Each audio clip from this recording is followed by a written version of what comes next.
Mantan Kasat Reskrim Polres Metro Jakarta Selatan AKBP Bintoro dan 4 polisi lain yang menjalani sidang Komisi Kode Etik Polri dalam kasus dugaan pemerasan. Komisioner Kompolnas yang hadir dalam sidang bilang agenda sidang diawali dengan pembacaan persangkaan untuk AKBP B dan AKBP GG.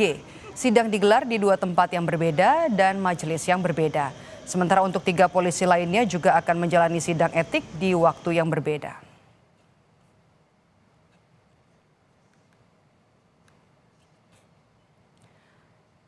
Komisioner Kompolnas Muhammad Hoirul Anam yang hadir dalam sidang kode etik bilang sidang kode etik yang hari ini digelar diikuti oleh 5 terduga pelanggar yaitu AKBP B, AKBP GG, AKP AZ, AKP M, dan juga IPDA ND. Kelima terduga pelanggar ini diduga ikut bersama AKBP Bintoro dalam kasus dugaan pemerasan terhadap 2 tersangka pelaku pembunuhan.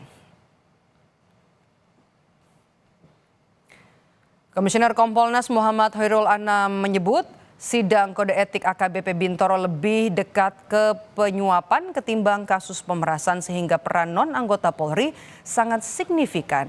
Nantinya akan ada lebih dari 20 orang saksi yang diperiksa dalam sidang etik AKBP Bintoro. Apakah ini lebih dekat ke pemerasan ataukah ini lebih dekat ke penyuapan? Kalau kita lihat struktur cerita, tapi memang tetap harus diuji, ini lebih dekat dengan penyuapan, sehingga memang peran non anggota kepolisian sangat signifikan dan ini nanti semoga dia datang gitu ya untuk bisa diperiksa, tapi yang pasti tadi diumumkan kurang lebih akan dipanggil 21 saksi yang akan diperiksa untuk 1 tersangka AKBP B ya, semoga siapapun yang dipanggil akan datang.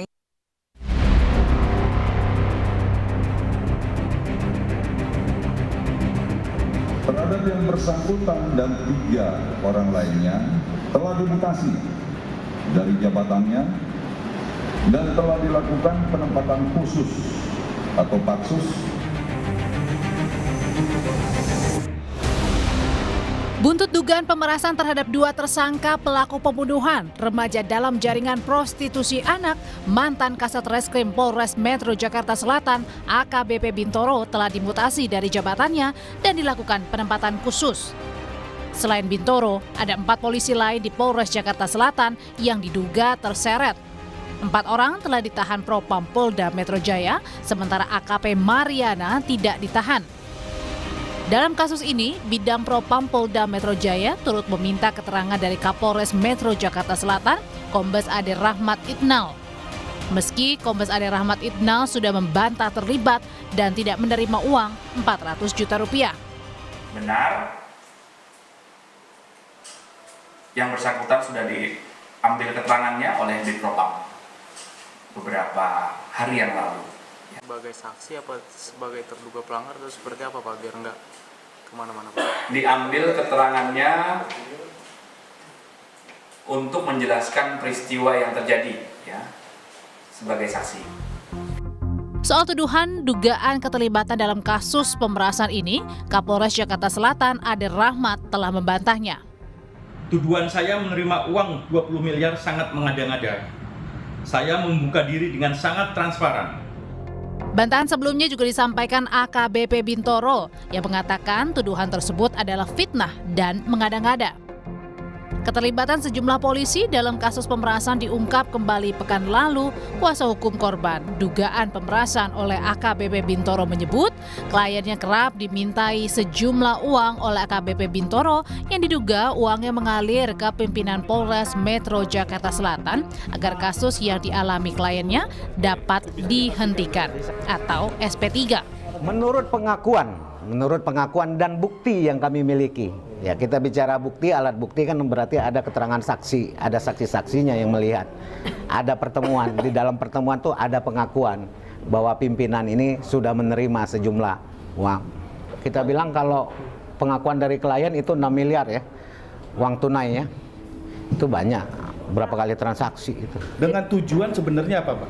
Dengan tujuan bahwa proses ini dihentikan. P21 artinya SP3. SP3. SP3. Kasus dugaan pemerasan telah digugat secara perdata oleh kedua tersangka dengan tuntutan pengembalian uang dan barang senilai 5 miliar rupiah. Tim Liputan, Kompas TV. Lalu bagaimana jalannya sidang kode etik AKBP Bintoro CS terkait dengan dugaan pemerasan terhadap dua tersangka pelaku pembunuhan? Sudah bergabung bersama kami di Kompas Petang hari ini Komisioner Kompolnas Yusuf Warsim. Selamat petang Pak Yusuf. Selamat petang. Ya, dengan Maidob di sini Pak Yusuf, Kompolnas kan ikut hadir ya dalam sidang kode etik tadi. Apa yang kemudian jadi catatan Kompolnas? Baik, tadi dalam pantauan kami, tim yang memantau menyampaikan ada istirahat tadi, ada break sekitar pukul 16 kurang. Barangkali masih break nih, sudah mau habis 10 menit. Nah, yang kita lakukan adalah memantau tentu proses jalannya sidang, bagaimana pasal-pasal yang disangkakan, yang perlu dipantau lagi, bagaimana fakta-fakta yang diduga pelanggarannya, bagaimana pembuktiannya, dan saksi-saksi ada berapa dan siapa saja, itu sangat penting untuk kami catat. Nah, fakta, pembuktian, dan kaitannya dengan saksi-saksi, apakah saksi-saksi ini punya kaitan langsung dengan yang disangkakan. Sementara kalau yang dimaksud dugaan pelanggaran kode etiknya kan dugaan penyalahgunaan kewenangan, perbuatannya apakah itu memeras. Nah, tentu ini yang paling menarik. Nah, fakta ada perbuatan diduga memeras atau tidak. Nah, memeras bisa saja ada, tapi ada penerimaan atau tidak. Nah, ini yang paling menarik. Fakta yang diduga itu memeras, ada penerimaan yang diperas itu ada tidak. Nah, tentu kalau itu ada dan barang buktinya ada, apabila itu diterima betul, ya tentu tidak bisa lagi. Dari catatan Kompolnas sendiri kan Kompolnas melihat ini sebagai dugaan lebih ke penyuapan ya daripada pemerasan. Apa yang bisa dilihat dari sidang awal hari ini? Ya kalau penyelenggara negara kan, oknum penyidik itu kan penyelenggara negara.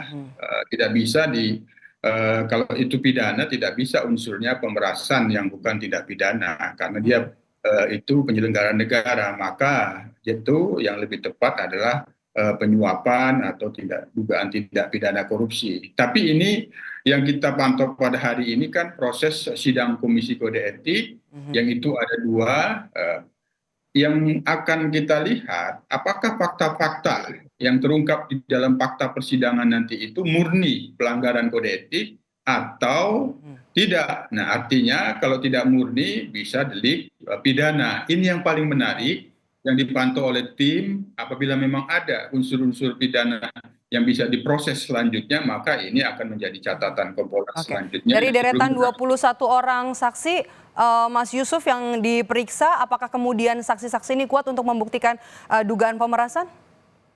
Sejauh ini masih berproses, belum bisa disimpulkan karena break istirahat sholat mungkin. Jadi itu masih berproses, kemungkinan ini sampai malam karena harus masuk proses pembuktian selesai, baru bagaimana nanti penuntutannya. Itu sementara, Maido. Oke, setelah 20 orang saksi yang Anda lihat daftar namanya, apakah ini kemudian bisa mengungkap uang, kemudian juga aliran uangnya, dan juga momen-momen kalau misalnya kita lihat yang sesuai disampaikan Kompolnas, dugaan pemerasan atau penyuapan ini bisa tergambarkan nggak dari 20 orang saksi yang dihadirkan nanti? Sejauh ini tim yang di sana belum memberikan konfirmasi karena terlalu dini untuk menginformasikan, masih memantau prosesnya sehingga pembuktiannya harus tuntas dulu baru bisa diinformasikan apa fakta sesungguhnya, apakah ada fakta aliran yang benar-benar pemerasan, ada penerimaan atau tidak, ini belum bisa disimpulkan. 20 orang saksi ini apakah semuanya dari polisi atau dari sipil ada juga? Ada polisi, ada sipil. Lebih banyak polisi atau dari sipil? masih belum bisa detail karena masih berproses. Baik, terima kasih sudah bergabung bersama kami Komisioner Kompolnas Yusuf Warsim di Kompas Petang hari ini. Sehat selalu.